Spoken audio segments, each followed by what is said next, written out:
J'ai dû me séparer de ma chère épouse et de mes enfants, de ma mère et de mes sœurs, pour vivre comme un hors-la-loi dans mon propre pays. Peut-être que papa et maman ne se réuniront jamais plus avec vous dans la maison d'Orlando West, le seul endroit au monde qui soit si cher à nos cœurs. Il a écrit ces mots dans une lettre adressée à ses filles, alors qu'il était en prison. C'était comme s'il leur disait « Mon corps est enfermé, mais mon amour est libre. Il marche vers vous chaque jour. » Mais cette lettre n'est jamais arrivée. Le gouvernement censurait tout, même l'affection, même la douleur. Combien de fois tente-t-on de t'exclure, non pas en t'enlevant ton corps, mais en étouffant ta voix? Mandela a vu son histoire être réduite au silence, mais il a compris une vérité rare. Même le silence peut porter un cri. La liberté ne consiste pas seulement à se débarrasser de ses chaînes, mais à vivre d'une manière qui respecte et renforce la liberté des autres. Ce n'était pas à propos de lui. Ça ne l'a jamais été. Mandela savait que sa douleur n'était qu'une parmi tant d'autres. Et même s'il avait été abandonné, il refusait d'abandonner les autres. C'est pour cela qu'il se battait, pour l'enfant qui ne comprenait pas pourquoi il ne pouvait pas aller à l'école, pour le père renvoyé pour avoir rêvé, pour la mère qui pleurait seule parce qu'elle n'avait pas le droit d'entrer dans certains lieux. Sa douleur était le reflet de celle de millions d'autres. Mandela connaissait l'exclusion, mais lui, il l'appelait par son nom.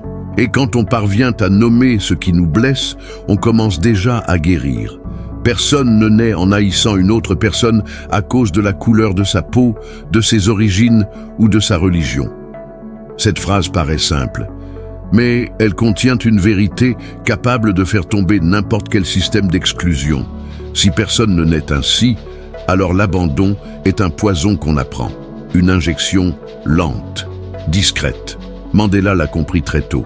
Il savait que l'ignorance est la mère de l'indifférence et que l'indifférence est le père de l'exclusion. Lorsqu'il fut emprisonné, Mandela croisait chaque jour les mêmes hommes. Certains riaient de lui, d'autres l'humiliaient. Mais lui ne voyait pas des monstres. Il voyait des hommes qui avaient désappris l'empathie. Et ça, c'est plus effrayant que la haine. Parce que la haine crie. L'indifférence, elle, se tait. Elle efface. Elle te fait croire que tu n'existes pas. L'oppresseur a besoin d'être libéré avec la même urgence que l'opprimé. Mandela ne voulait pas détruire ses ennemis. Il voulait les libérer de cette cécité qui transforme la différence en menace. Exclure, c'est souvent un mécanisme de défense, de ceux qui ont peur de regarder la vérité en face. Et Mandela, lui, a toujours regardé droit devant, même quand ça faisait mal. Même quand ça le laissait seul. Lorsqu'il a été transféré à la prison de Pollsmoor, on lui a dit que c'était pour son confort. En réalité, c'était pour le briser. On l'a arraché à ses compagnons de lutte. On l'a enfermé seul, une cellule, un lit, un seau, et le temps. Beaucoup de temps. Je ne suis pas vraiment libre si je prive quelqu'un d'autre de sa liberté. De même, l'opprimé n'est pas libre s'il vit dans la peur. Mandela comprenait quelque chose que peu de gens perçoivent. On ne guérit pas l'abandon en abandonnant à son tour. Il ne voulait pas devenir ce que ses oppresseurs avaient été. Sa révolte n'était pas une vengeance. C'était une reconnexion, une tentative, désespérée mais lucide, de prouver que l'être humain peut être plus grand que ce qu'on a fait de lui. Il a passé 18 années à Robben Island, mais son esprit n'y est jamais resté enfermé. Il lisait. Il écrivait. Il éduquait les autres prisonniers. Un gardien a raconté des années plus tard que Mandela lui avait un jour appris à écrire une lettre d'excuse à sa femme. Le même homme qui lui volait la lumière du soleil recevait de lui des conseils d'amour. Ce n'est pas de la faiblesse, c'est la force de celui qui refuse de reproduire l'abandon qu'il a subi. Lorsque Mandela est sorti de prison, beaucoup s'attendaient à voir un homme amer. Un chef rancunier, un révolutionnaire avide de vengeance. Mais il est sorti les mains ouvertes, souriant, le regard fatigué mais déterminé. La plus grande gloire dans la vie ne réside pas dans le fait de ne jamais tomber, mais dans le fait de se relever à chaque chute. Il est tombé bien des fois, trahi, exclu, ridiculisé, mais il s'est toujours relevé, et chaque fois plus fort, parce qu'il savait tomber c'est humain, se relever c'est révolutionnaire. L'une des scènes les plus marquantes de sa vie s'est déroulée lors de sa cérémonie d'investiture. À ses côtés se tenaient certains des hommes qui avaient signé son emprisonnement. Ils étaient invités. Mandela voulait que le monde voie une chose: l'inclusion véritable demande du courage, et que le pardon est l'arme la plus puissante contre l'abandon. L'exclusion que Mandela a vécue peut sembler lointaine, mais elle est bien plus proche que ce qu'on imagine. Elle existe quand un enfant n'est pas écouté, quand une personne âgée est ignorée, quand un jeune est enfermé dans une étiquette, quand une femme est réduite au silence. Mandela est souvent vu comme un héros, mais avant tout, il a été un homme qui a su regarder la douleur en face, lui donner un nom, puis l'accueillir. Il nous a appris que le véritable ennemi, ce n'est pas celui qui nous enferme, mais celui qui nous efface. Et pourtant, lui, il n'a jamais effacé personne. Laisse un commentaire si toi aussi ta lumière ne s'éteindra pas. Abonne-toi et reste avec nous dans ce chemin d'apprentissage de la vie, parce qu'ici, ta voix compte. L'arme la plus puissante entre les mains de l'oppresseur, c'est l'esprit de l'opprimé. Cette phrase est une sentence, un avertissement et une blessure ouverte. Mandela comprenait, peut-être mieux que tout autre leader de son temps, que l'exclusion la plus perverse n'est pas physique. C'est celle qui se passe dans la tête. C'est ce moment où tu commences à douter de ta propre valeur, parce que le monde te répète jour après jour que tu ne vaux rien. L'esprit de l'opprimé se construit à partir d'un abandon répété. Quand personne ne te choisit, quand ta présence dérange, quand ta voix est ignorée. Petit à petit, tu n'acceptes pas seulement le silence. Tu deviens lui. Mandela a vu cela chez beaucoup de ses compagnons de cellule. Des hommes qui autrefois se battaient avec passion et qui, avec le temps, ont fini par croire qu'ils ne méritaient peut-être pas la liberté. Ce genre d'abandon est le plus cruel, parce qu'il ne se voit pas, mais il t'efface de l'intérieur. Le ressentiment, c'est comme boire du poison en espérant qu'il tuera tes ennemis. Mandela ne niait pas la haine qu'il avait ressentie. Il l'avait bel et bien connue, intensément. Mais il s'est autorisé à la transformer en quelque chose de plus grand. Il avait compris que, même si l'abandon avait tenté de le tuer à petit feu, il ne serait jamais le bourreau de lui-même. Et cette pensée a forgé sa vision de l'avenir.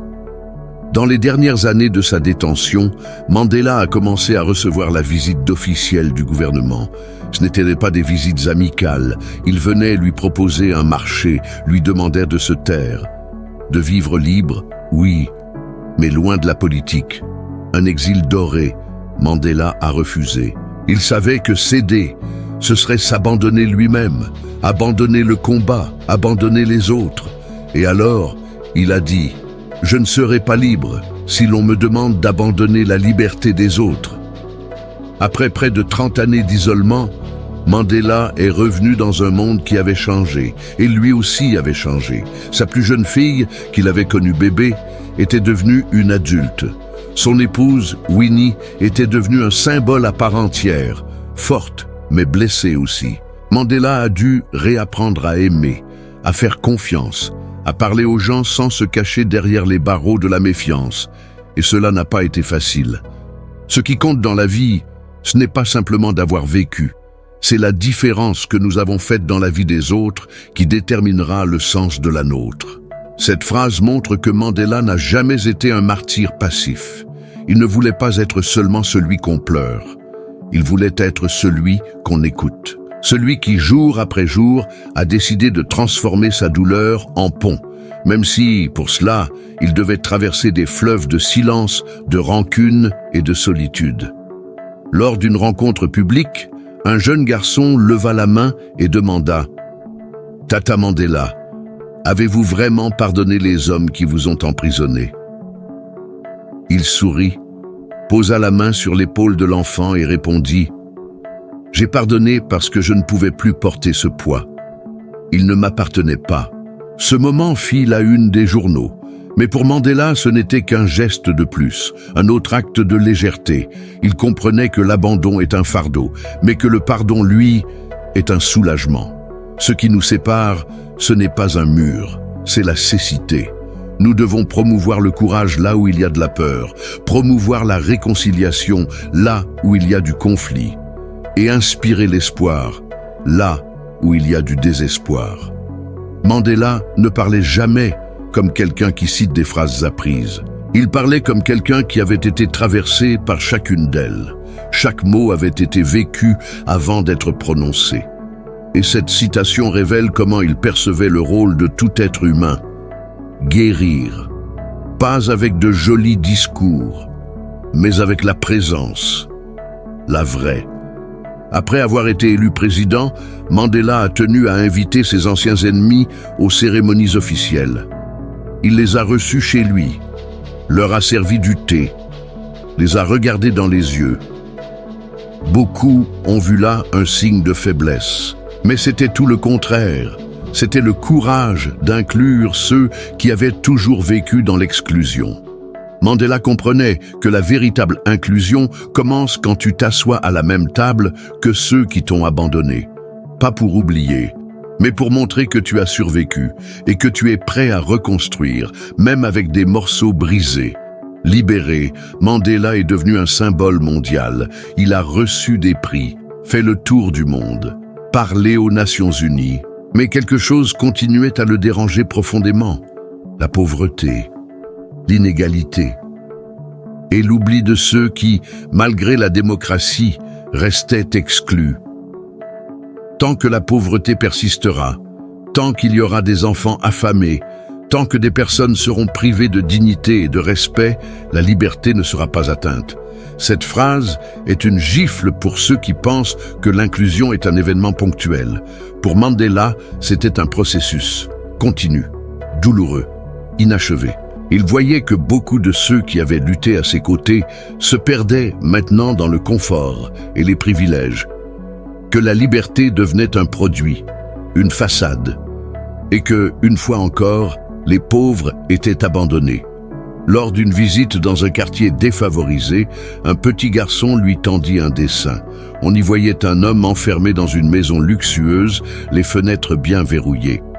Mandela regarda le dessin, fixa le garçon dans les yeux et lui dit « Tu as compris, les nouvelles prisons n'ont pas de barreaux, mais elles continuent d'emprisonner nos âmes. » Mandela a vieilli rapidement.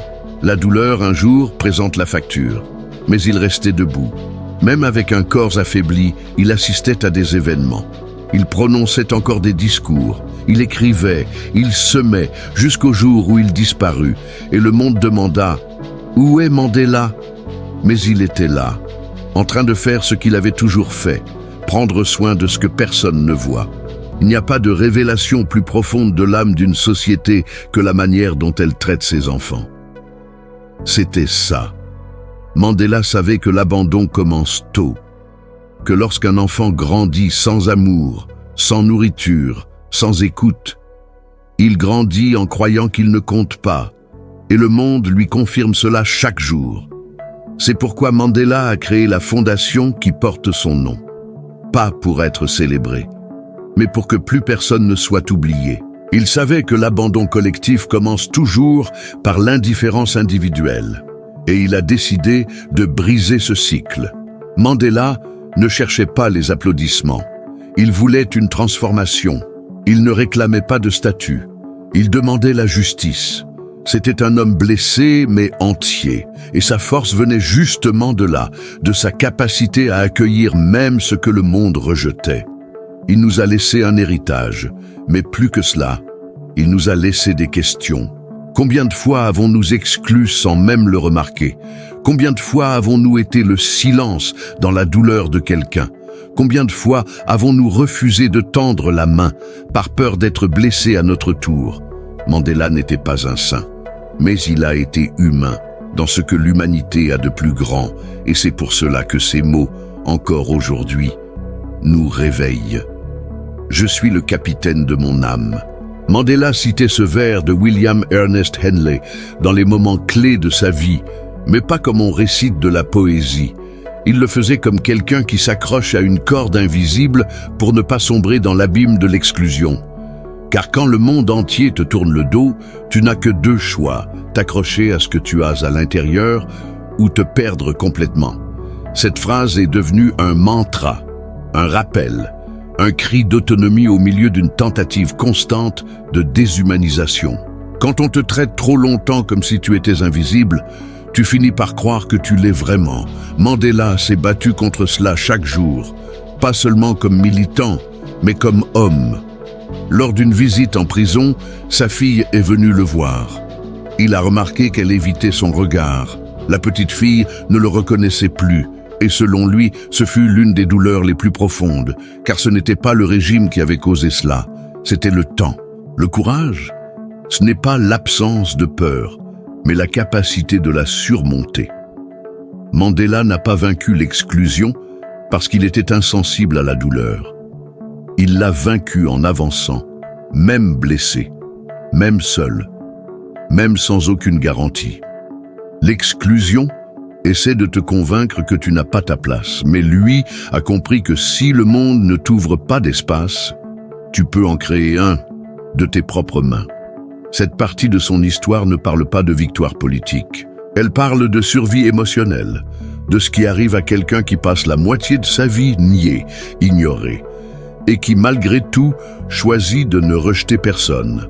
Dans les années 90, Mandela a commencé à visiter des camps de réfugiés à travers l'Afrique, des lieux brisés par les guerres civiles.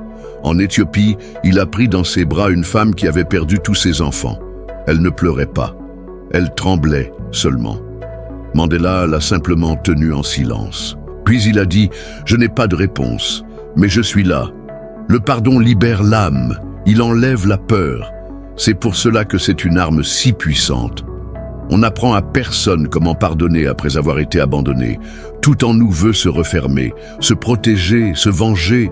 Mais Mandela ne voyait pas le pardon comme une fin, il le voyait comme un commencement, un point de départ pour ne pas répéter le cycle. Pardonner pour lui, c'était une manière de se rappeler qu'il avait encore le choix, qu'il avait encore une voix. Mais cela ne veut pas dire qu'il a oublié ce qu'il a vécu. Mandela n'était pas naïf. Il savait très bien qui était un de ses bourreaux. Mais il a décidé qu'il ne définirait pas l'homme qu'il deviendrait après la douleur. Après avoir quitté la présidence, Mandela a observé, avec tristesse, que l'Afrique du Sud souffrait toujours d'exclusion. Non plus à travers des lois raciales, mais par des structures invisibles, des écoles délabrées, des quartiers laissés à l'abandon, des jeunes sans avenir. Il a compris que l'abandon ne disparaît pas avec la démocratie, il change de forme, il devient plus subtil. Nous devons veiller à ce que la liberté apporte la dignité à tous, sinon elle ne sera qu'un nouveau type de prison. Il disait cela lors de réunions privées. Beaucoup ne comprenaient pas. Après tout, l'apartheid était terminé. Mais Mandela voyait ce que les regards distraits ne voyaient pas. L'exclusion émotionnelle. Ce jeune qui allait à l'école, mais ne croyait pas en lui. Cette femme qui votait, mais qu'on n'écoutait jamais chez elle. Ce vieil homme qu'on appelait héros, mais que tout le monde avait oublié. Le combat de Mandela était devenu un combat contre un nouvel abandon, celui de l'espérance. Il savait qu'une société peut changer ses lois, mais qu'elle ne se transforme vraiment que lorsqu'elle change son regard. Quand il est tombé malade, Mandela s'est retiré de la vie publique. Les flashs sont devenus silence, les discours, des soupirs. Le monde a continué sans lui, et peu à peu, il a cessé d'apparaître à la une. C'était comme si, une fois encore, il était repoussé vers l'oubli. L'histoire a cette cruauté silencieuse. Elle efface parfois ceux qui ont le plus enseigné. Mais lui, il le savait déjà. C'est pourquoi il a laissé ces mots, pas pour être immortel, mais pour qu'on n'oublie jamais ce que signifie rester humain. Ce qui compte dans la vie, ce n'est pas seulement ce que nous avons vécu, mais la manière dont nous utilisons cette vie pour changer celle des autres. Mandela ne se préoccupait pas des statues. Il se préoccupait des graines. Et même dans ses derniers jours, lorsque sa voix devenait faible, il continuait d'écouter, avec attention. Parce que pour lui, écouter était le premier geste de celui qui veut vraiment inclure. L'un des derniers gestes publics de Mandela fut d'écrire une lettre à la jeunesse africaine. Il y écrivait « Vous n'avez pas besoin de suivre mes pas. Vous devez créer les vôtres, mais ne marchez jamais sur quelqu'un d'autre. » S'il y a bien un trésor que Mandela nous a laissé, c'est cette certitude. Nous ne sommes pas condamnés à la répétition. Même celui qui a souffert de l'abandon peut devenir refuge. Même celui qui a été exclu peut devenir inclusion pour un autre. Et même celui qui a tout perdu peut encore offrir sa présence. Ce n'est pas le langage de la haine, mais celui de l'humanité qu'il faut apprendre. Ce fut sa dernière phrase publique, simple et définitive, parce que le langage de l'humanité commence par le regard, par l'écoute, par la reconnaissance de l'autre comme un être digne. Et ce langage-là, aujourd'hui, il est plus menacé que jamais. Nous vivons une époque où l'exclusion est devenue un algorithme, où l'abandon prend la forme d'un like ignoré, d'un message sans réponse, d'une présence automatique, mais vide. Mandela, aujourd'hui, parlerait avec la même fermeté. Il nous rappellerait que l'exclusion, même silencieuse, continue de tuer, que l'abandon, même discret, continue de mutiler, et que le seul antidote réel, c'est le choix radical d'inclure. Même quand c'est difficile, même quand ça coûte cher. Mandela n'a jamais voulu effacer sa douleur, il l'a transformée en drapeau, et c'est peut-être là sa plus grande leçon. L'exclusion laisse des cicatrices. Mais ces cicatrices n'ont pas à être cachées, elles peuvent être montrées, elles peuvent être dites. Car chaque fois que quelqu'un partage son histoire d'abandon, quelqu'un d'autre se sent un peu moins seul. Et ça, c'est déjà une révolution. Toi, qui es resté jusqu'ici, tu portes peut-être aussi tes marques. Peut-être qu'on t'a laissé de côté. Peut-être qu'on t'a ignoré quand tu avais le plus besoin. Peut-être qu'on t'a rejeté pour ta différence, ta sensibilité ou ta justice. Mais souviens-toi, ta douleur ne te définit pas. Ce qui te définit, c'est la façon dont tu en prends soin. Et si Mandela, qui a tout perdu, a choisi de construire, alors toi aussi, tu le peux. Commence par inclure celui qui en a le plus besoin. Commence par écouter celui que personne n'entend. Commence par regarder dans les yeux celui que le monde a effacé. Parce que chaque fois que tu tends la main, Mandela continue de vivre.